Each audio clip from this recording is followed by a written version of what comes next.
एक छोटे से गांव में हाजी सलीम नाम का एक गरीब लेकिन बहुत नेक मुसलमान रहता था। उसका छोटा सा घर था। घर में उसकी बीवी और दो बच्चे थे, बेटा अहमद और छोटी बेटी आयशा। पैसे बहुत कम थे लेकिन दिल में अल्लाह का डर और मोहब्बत बहुत ज्यादा थी। गांव के लोग अक्सर कहते थे कि गरीबी इंसान को तोड़ देती है, लेकिन हाजी सलीम हमेशा मुस्कुराकर कहते, जिसके साथ अल्लाह हो वह कभी गरीब नहीं होता। दिन भर मेहनत मजदूरी करके जो थोड़ा बहुत कमाते उसी से घर चलता। कई बार खाना कम पड़ जाता, लेकिन फिर भी उनके घर से कोई गरीब खाली हाथ वापस नहीं जाता था। हाजी सलीम हमेशा अपने बच्चों को सिखाते कि इंसान की असली दौलत उसका ईमान होता है। धीरे धीरे बकरीद करीब आने लगी। पूरे गांव में खुशी का माहौल था। कोई बड़ा बैल खरीद रहा था, कोई महंगा बकरा। बच्चे खुशी से बाजार घूम रहे थे। हर तरफ सिर्फ कुर्बानी की बातें हो रही थीं। लेकिन हाजी सलीम के घर में सन्नाटा था। उनके पास इतने पैसे नहीं थे कि वह कुर्बानी के लिए जानवर खरीद सकें। एक शाम उनका बेटा अहमद धीरे से उनके पास आया और बोला, अब्बू, इस साल हम कुर्बानी करेंगे ना?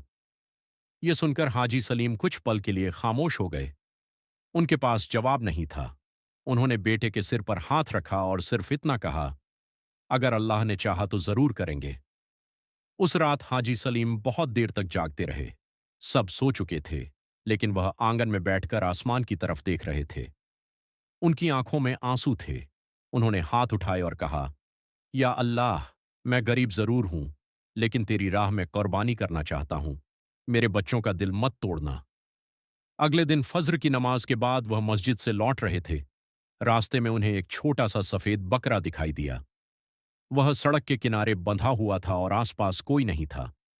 हाजी सलीम काफी देर तक वहां खड़े रहे कि शायद उसका मालिक आए, लेकिन कोई नहीं आया। तभी एक बूढ़ा आदमी वहां आया। उसके चेहरे पर नूर था। उसने हाजी सलीम से कहा, क्या तुम इस बकरे की देखभाल करोगे? हाजी सलीम ने कहा, मैं गरीब आदमी हूं, इसे खरीद नहीं सकता। बूढ़ा मुस्कुराया और बोला, यह अल्लाह की राह में तुम्हारे लिए है। इतना कहकर वह आदमी चला गया। हाजी सलीम उसे देखते रह गए। उन्हें ऐसा लगा जैसे अल्लाह ने उनकी दुआ सुन ली हो। जब वह बकरा घर पहुंचा तो बच्चों की खुशी का ठिकाना नहीं रहा। अहमद और आयशा उसे प्यार से सहलाने लगे। उन्होंने उसका नाम रखा चांद। अब पूरा घर उसी के आसपास घूमता था। बच्चे उसे खाना खिलाते, उसके साथ खेलते, उसे नहलाते। धीरे धीरे वह बकरा घर का हिस्सा बन गया। लेकिन जैसे जैसे बकरीद करीब आ रही थी, बच्चों का लगाव और बढ़ता जा रहा था। एक दिन आयशा रोते हुए बोली, अब्बू, क्या चांद को सच में अल्लाह के लिए देना होगा? हाजी सलीम की आंखें भर आईं। उन्होंने बेटी को गोद में बैठाया और कहा, बेटी, कुर्बानी सिर्फ जानवर काटने का नाम नहीं है। अल्लाह के लिए अपनी सबसे प्यारी चीज छोड़ देना ही असली कुर्बानी है। उस रात बच्चों ने हाजी सलीम से पूछा, अब्बू, कुर्बानी शुरू कैसे हुई? तब हाजी सलीम ने उन्हें हजरत इब्राहिम और हजरत इस्माइल की सच्ची कहानी सुनाई। उन्होंने बताया कि जब अल्लाह ने हजरत इब्राहिम अलैहिस्सलाम को अपने बेटे की कुर्बानी का हुक्म दिया, तो उन्होंने बिना सवाल किए अल्लाह का हुक्म मान लिया। और जब उन्होंने अपने बेटे को अल्लाह की राह में कुर्बान करने का इरादा किया तो अल्लाह उनकी नीयत से खुश हो गया और बेटे की जगह जन्नत से एक जानवर भेज दिया। उसी दिन से कुर्बानी शुरू हुई। फिर हाजी सलीम बोले, बच्चों, अल्लाह को न खून पहुंचता है और न गोश्त। अल्लाह तक सिर्फ इंसान का तकवा और सच्ची नीयत पहुंचती है। बकरीद की सुबह आ गई। गांव में हर तरफ अल्लाहू अकबर की आवाज गूंज रही थी। लोग नए कपड़े पहनकर ईदगाह जा रहे थे, लेकिन अहमद और आयशा की आंखें नम थीं। वे बार बार चांद को गले लगा रहे थे। हाजी सलीम का दिल भी टूट रहा था, लेकिन उन्होंने अपने बच्चों से कहा, अगर हम अल्लाह से सच्ची मोहब्बत करते हैं तो हमें उसकी राह में अपनी पसंद की चीज देनी होगी।